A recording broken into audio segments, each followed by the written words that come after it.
ఈ ఈ పరిణామాన్ని మీరు ఎలా చూస్తారు? ఇది సిపిఎం గా చూడమండి, ఎందుకంటే కాంగ్రెస్ పార్టీతో మీది ఒక డిఫరెంట్ రిలేషన్. ఇండియా కూటమి ఇప్పుడు దేశవ్యాప్తంగా కూటమి, పైగా ఇప్పుడు ఆ చర్చ కూడా నడుస్తోంది.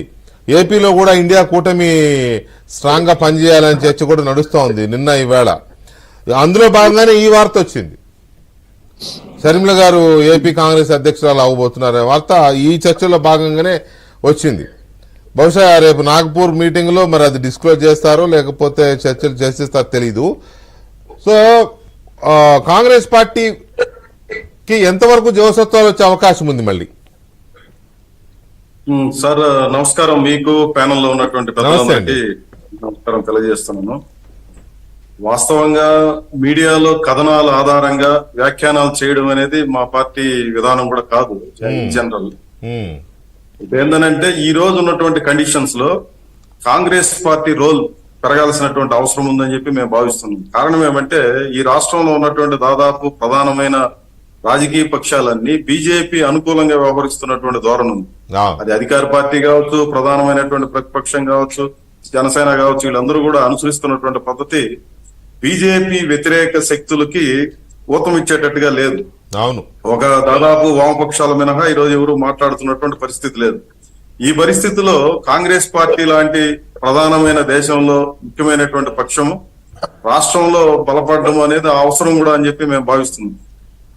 కాంగ్రెస్ పార్టీ ముఖ్యంగా రాష్ట్రం విడిపోయిన తర్వాత అటు తెలంగాణలోను ఇటు ఈ రాష్ట్రంలోనూ బాగా నష్టపోయింది కాంగ్రెస్ పార్టీనే. ఇప్పుడు 10 ఏళ్ల తర్వాత గాని తెలంగాణలో తిరిగి అధికారంలోకి రాని పరిస్థితి ఏర్పడింది. ఇప్పుడు వచ్చారనుకోండి, ఈ రాష్ట్రానికి సంబంధించి బాగా దెబ్బతినిపోయింది. వాస్తవంగా కాంగ్రెస్ పార్టీకి ఉన్నటువంటి మొత్తం సర్వశక్తులు లేదనంటే ఓటర్లు అంతా కూడా వైసీపీకి షిఫ్ట్ అయింది. ఇది మనకు స్పష్టంగా కనిపిస్తున్నటువంటి అంశం.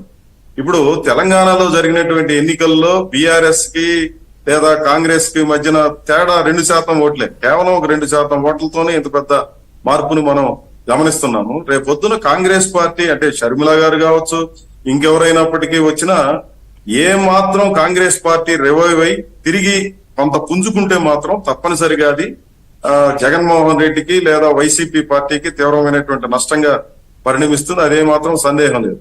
నేను అనుకోవడం తెలుగుదేశం పార్టీ తెలంగాణలో పోటీ చేయకపోవడం, అక్కడ కాంగ్రెస్ పార్టీకి సహకరించినట్టుగా వ్యవహరించడం, ఆ తర్వాత ఆంధ్ర రాష్ట్ర రాజకీయాల్లో వాళ్ళ యొక్క సహాయ సహకారాలు ఇక్కడ వైసీపీకి వ్యతిరేకంగా ఉండడం, ఇవన్నీ కూడా ఒకదానికి ఒకటి ఇంటర్లింక్డ్ గా సాగుతుంటాయనేది నేను భావిస్తున్నాను. తప్పనిసరిగా ఆంధ్ర రాష్ట్ర రాజకీయాల్లో కర్ణుడి చావుకి అనేక కారణాలుగా మనం చెప్పుకుంటాం.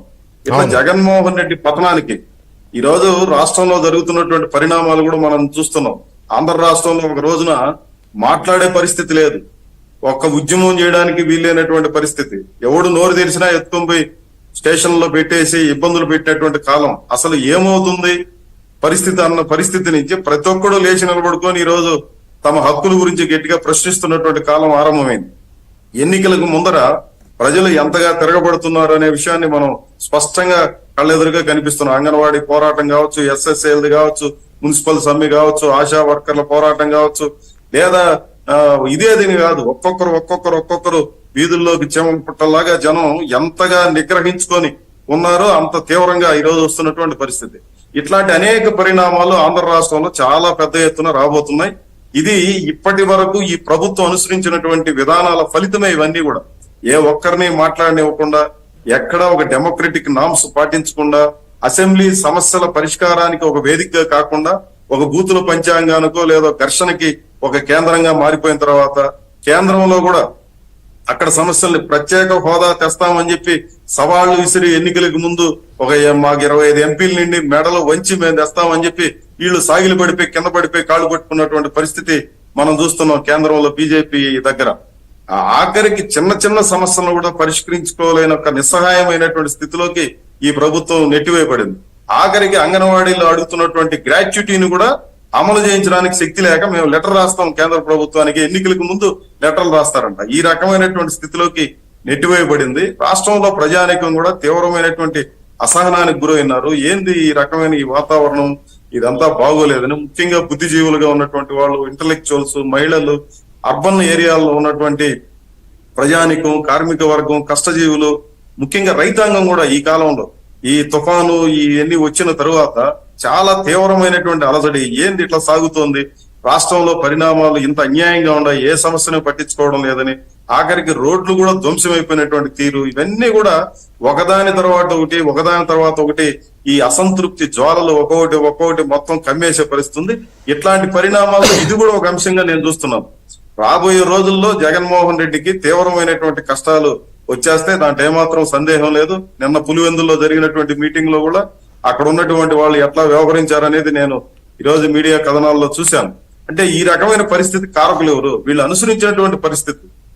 ఈ రోజు దాకా ఏ ఒక్కరి సమస్యనైనా పట్టించుకొని మాట్లాడదా ఉన్నటువంటి వైఖరి ఈ ప్రభుత్వం